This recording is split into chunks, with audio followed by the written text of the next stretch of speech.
Please pray with me.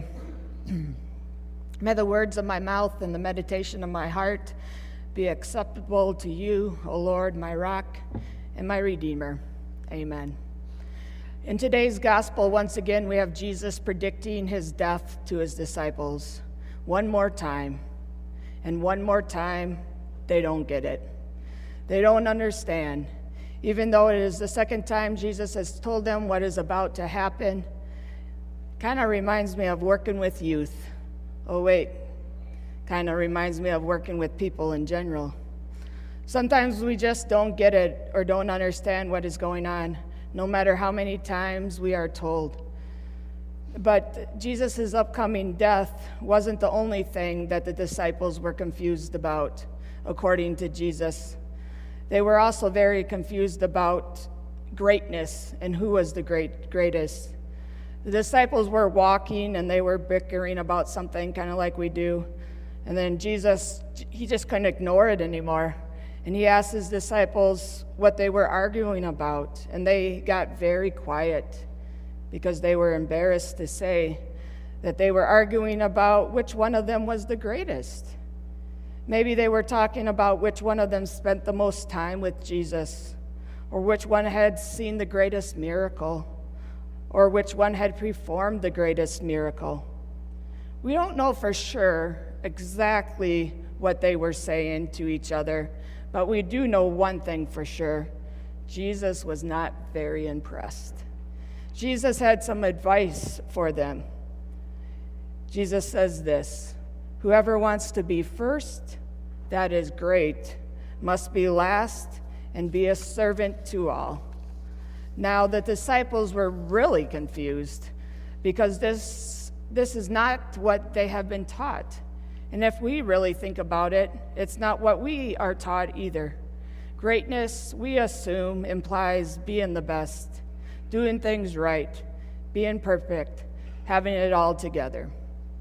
The lesson we learn in today's gospel reminds me of one of my favorite stories, or it's a parable, or it's a fable, whatever you want to call it. I looked it up, Googled it, and it had like 25 different names, and it never did say who wrote it. But what I do know, it wasn't me. A water barrier in India had two large pots, each hung on each side of the pole, which he carried across his neck. One of the pots had a crack in it, and while the other pot was perfect and always delivered a full portion of water at the end of the long walk from the stream to the master's house, the cracked pot arrived only half full. For a full 2 years, this went on daily, with the barrier delivering only 1.5 pots full of water to his master's house. Of course, the perfect pot was proud of its accomplishments, perfect to the end for which it was made. But the poor, cracked pot was ashamed of its own imperfections and miserable that it was only able to accomplish half of what it had been made to do. After 2 years of what is perceived to be a bitter failure, it spoke to the water barrier one day by the stream. "I'm ashamed of myself, and I want to apologize to you." The barrier asked, "Why? What are you ashamed of?" The pot replied, "For these past 2 years, I'm able to only deliver half of my load because this crack in my side causes water to leak out all the way back to your master's house. Because of my flaws, you don't get full value for your efforts."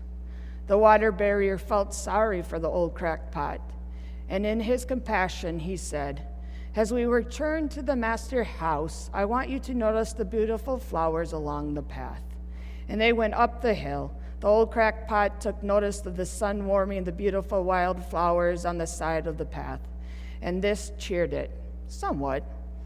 But at the end of the trail, it still felt bad, because it had leaked out half its load again, and so again it apologized to the barrier for its failure. The barrier said to the pot, "Did you notice that there were flowers only on your side of the path, but not on the other pot's side? That's because I've always known about your flaw, and I took advantage of it. I planted flower seeds on your side of the path, and every day while we walk back from the stream, you've watered them. For 2 years I have been able to pick these beautiful flowers to decorate my master's table. Without you being just the way you are, he would not have this beauty to grace his house. Moral of the story is that each of us has our own unique flaws. We're all crackpots. In this world, nothing goes to waste.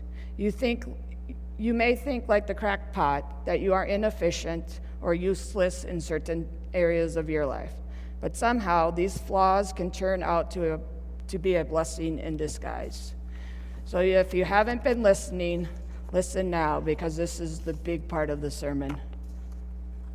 In closing, I want us to think about what would happen if we would just be us.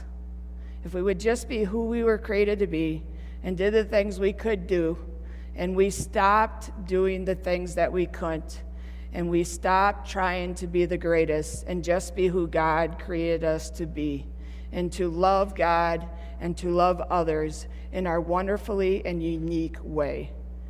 We are the greatest, listen to this, we are the greatest not because of who we are or not because of what we do and the accomplishments that we do, but we are great because of whose we are. Amen.